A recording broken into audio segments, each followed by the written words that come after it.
Look, man, that Pixel 6, bro. That Pixel 6 might have me, been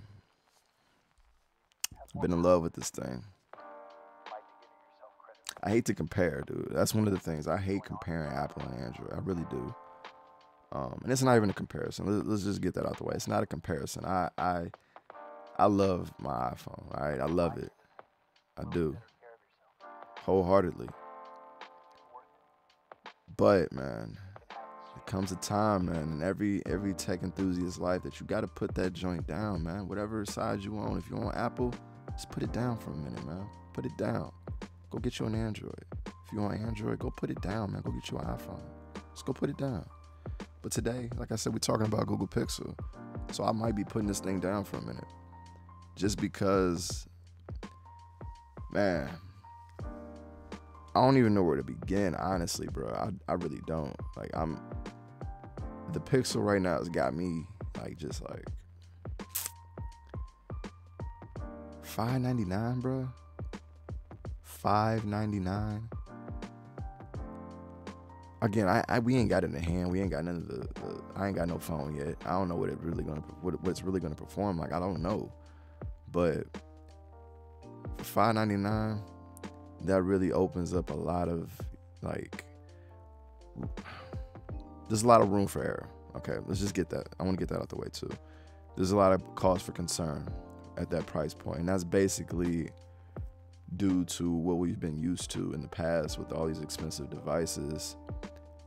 And there's been a number of amazing phones that come out at a great price point. OnePlus is delivered in that price point, in that price range for a long time, and they've gave us a lot of good stuff. Apple, not so much 600, but you bump up another $100, you're getting, I think the iPhone mini is around that price point. Very small device though. Talking about 6.4-inch display on this thing, so it's not tiny. It's not tiny for $599. Now, 128 gigabytes of storage is a little bit low today. I can get by. Most people probably could get by, but if we're judging it compared to the rest of the market, it is kind of low. I'm not getting the Pro. I ordered the Pixel 6. I'll kind of briefly touch on a little bit of stuff with the Pro, getting some of the Pro stuff out the way. Comparing it to the real big difference for me, I think, between the two devices is that front camera. Front camera being able to record in 4K. Neither can record in 8K, so that's cool. The display, getting an LTPO panel on the Pro, should result in better battery life. I'm thinking because that Pixel 6 is such a beefy device in itself, I do think that there's going to be a slightly noticeable difference in battery life. Giving it to the Pro. The Pro will have better battery life, partly due because of that LTPO panel. The same that we got here in the iPhone 13 Pro Max, being able to go from 0 to 120 hertz, depending on your usage. Saves battery, all that stuff. And that's what's going to be in the Pixel 6 Pro. The Pixel 6 will just have a regular 90 hertz AMOLED panel. That's going to be nice. 90 hertz is cool for me. I'm not tripping. I'm assuming it's going to be adaptive, but it ain't going to be an LTPO panel. So, we'll see how it works. We'll see how they calibrate it, how they make it work. The Pixel 6 is so much more than a phone, man. It's like a tag team partner. It's a buddy. It's a real assistant. You know what I'm saying? And that's what I think they're going for. That's what they've been going for, And I think in a lot of ways that's kind of what Apple wants to do too, but their approach is a little bit different. Now, I want to thank Google for just doing this and making it such a big thing, and they took a lot of first steps in this whole Pixel 6. This is why I'm kind of referring to the Pixel 6 as kind of like a rebirth, kind of like a reborn kind of thing, The device itself, in terms of the design, it's a first to all the research they're saying that they put into it, all the development to the first tensor chip.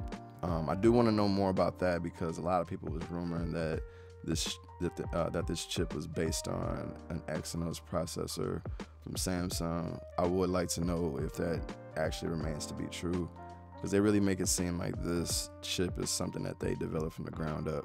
They didn't specify on who they partner with, but it could be very well Samsung. Who knows? But like I said, there's a lot of firsts up in this. Like they got the first chip, first stat, and they took the first step, I think, in a much bigger issue with some of their computational photography features with the tone stuff. What is it? I forget the name of the feature. Like really highlighting, people of color.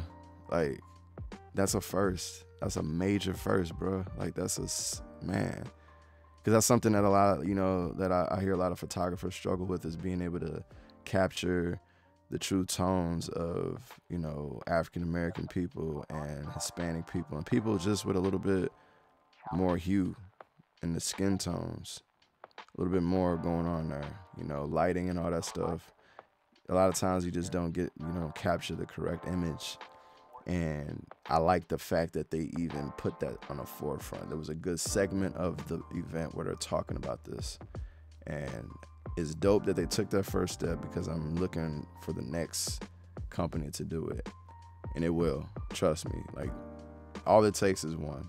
With something that's big and as much praise as Google is going to be getting for this, why wouldn't Apple want to get into it? Why wouldn't Samsung want to jump in there? Why wouldn't some of these other companies want to put their feet in the game as far as, making themselves be more for the community? A good portion of the community will buy this thing, man, just off of that. I'm telling you. People love the Pixel when they see them pictures, man. And if them pictures is looking like got me looking, bruh, come on. That's all you got to do. That's all it's gonna take. That's my takeaway really from the Pixel 6. I don't have too much, in-depth analysis. I copped. It's coming. If you are in the market for ordering one, I would suggest doing it now, because they're giving away free Pixel A Buzz on a lot of sites. I ordered mine from B&H Photo. I think you can get it now from the Pixel, from the Google store now. There was a big hiccup, the website kind of shut down a little bit, being able to process all those orders. But this is the year, bruh. So I'm hoping that Google can keep up. What are you looking forward to in the Pixel 6 and 6 Pro if you're getting one? And, just conversation. So what's your favorite things, all that stuff. So it's your man, Wayne Tran. Like I said, like, subscribe, share, hit me up in the comments. It's your man.